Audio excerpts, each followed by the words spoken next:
The power of habit के जरिए New York times के पुरस्कार विजेता बिजनेस रिपोर्टर चार्ल्स डुइंगिंग हमें आदतों के वैज्ञानिक अध्ययन की एक ऐसी दुनिया में ले जाते हैं जो न सिर्फ रोमांचकारी हैं बल्कि आश्चर्यजनक भी हैं।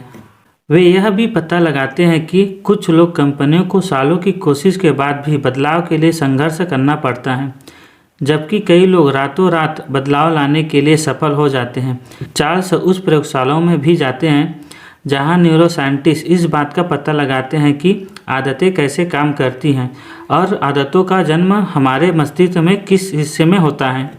चार्ल्स हमारे सामने यह राज भी उजागर करते हैं कि ओलंपिक तैराक मार्टिन लूथर किंग जूनियर जैसी शख्सियत की सफलता में उसकी आदतों की कितनी महत्वपूर्ण योगदान रही है। नियमित व्यायाम करना, वजन घटाना, अपने बच्चों का सर्वश्रेष्ठ परवरिश देना, अधिक उत्पादक बनना और यहाँ तक कि क्रांतिकारी सफलता हासिल करने वाली कंपनी खड़ी करना हमारी इस समझ पर निर्भर करती हैं कि आदतें कैसे काम करती हैं।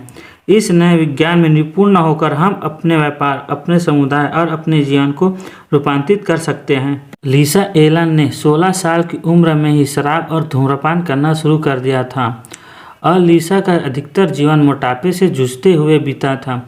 जब वह 25 साल की थी तब उसके जीवन में एक ऐसा मोड़ भी आया था जिस समय उसके ऊपर $25,000 का कर्ज हो गया था। कर्ज वसूली करने वाली एजेंसियां हाथ धोकर उसके पीछे पड़ी हुई थी। अपने जीवन में लिसा कभी भी किसी नौकरी में लंबे समय तक नहीं टिक पाई थी। उसके बायोडाटा के अनुसार उसका सबसे लंबा समय तक एक कंपनी में थी जहां वह 1 साल तक कार्य की थी।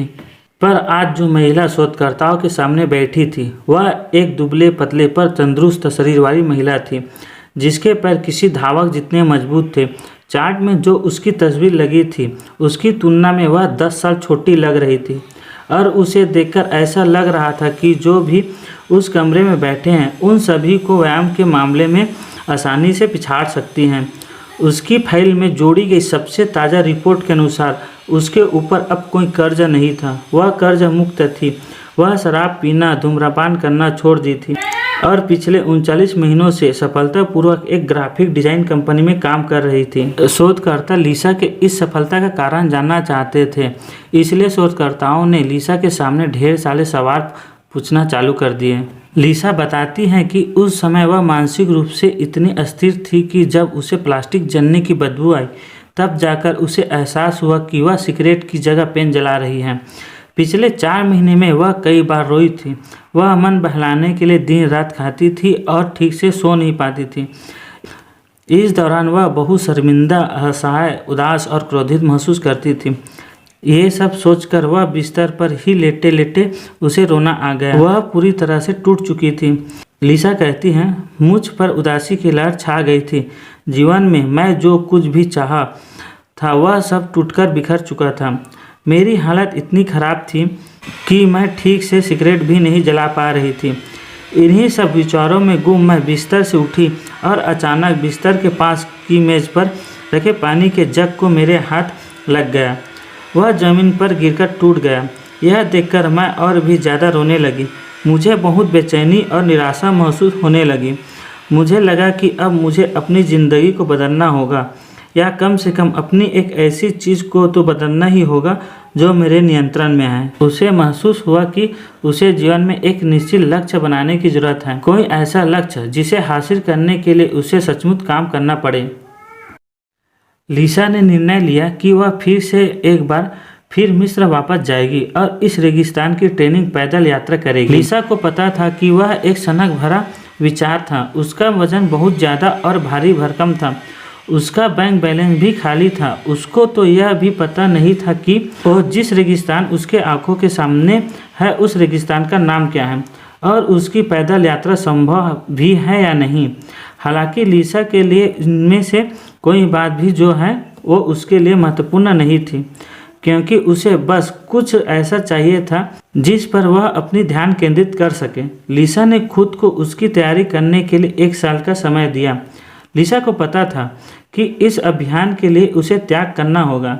सबसे महत्वपूर्ण बात लिसा के लिए यह था कि वह अपना धूम्रपान की लत को छोड़ सके। लिसा ने ठीक 11 महीने बाद रेगिस्तान की यात्रा के लिए निकल गई। जिससे उसके जीवन में परिवर्तन का एक सिलसिला शुरू हो गया। उसकी सकारात्मक प्रभाव उसके जीवन के हर पहलू में स्पष्ट नजर आने लगे। अगले 6 महीनों में लिसा का धूम्रपान की आदत के स्थान पर रोज सुबह जॉगिंग ने ले लिया था। उसने अपने खाने पीने, नींद और काम से जुड़ी आदतें भी बदल गई।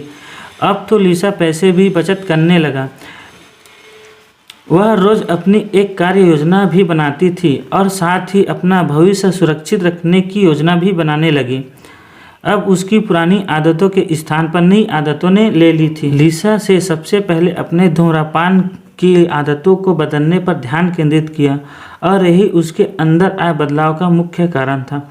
ध्यान केंद्रित करके लिसा अपने जीवन के अन्य रूटीन यानी तयशुदा आदतों को बदलना भी सीख गई थी। ऐसा नहीं है कि ऐसे बदलाव केवल व्यक्तिगत स्तर पर ही संभव हैं। अगर कोई संगठन भी अपनी आदतें बदलने पर ध्यान केंद्रित करता है तो वह जरूर संभव है। प्रॉक्टर एंड गैबल, स्टारबक्स, एल्कोआ और टारगेट जैसी कंपनियों ने इस अंतर्दृष्टि को अच्छी तरह समझा है। इसलिए यह कंपनी अपने ग्राहकों व कर्मचारियों की हर तरह की आदतों को प्रभावित करने में संभव है, जैसे काम कैसे पूरा हो, कर्मचारियों से बात कैसी और ग्राहकों को पता चले बिना उसकी खरीदारी को कैसे प्रभावित किया जाए।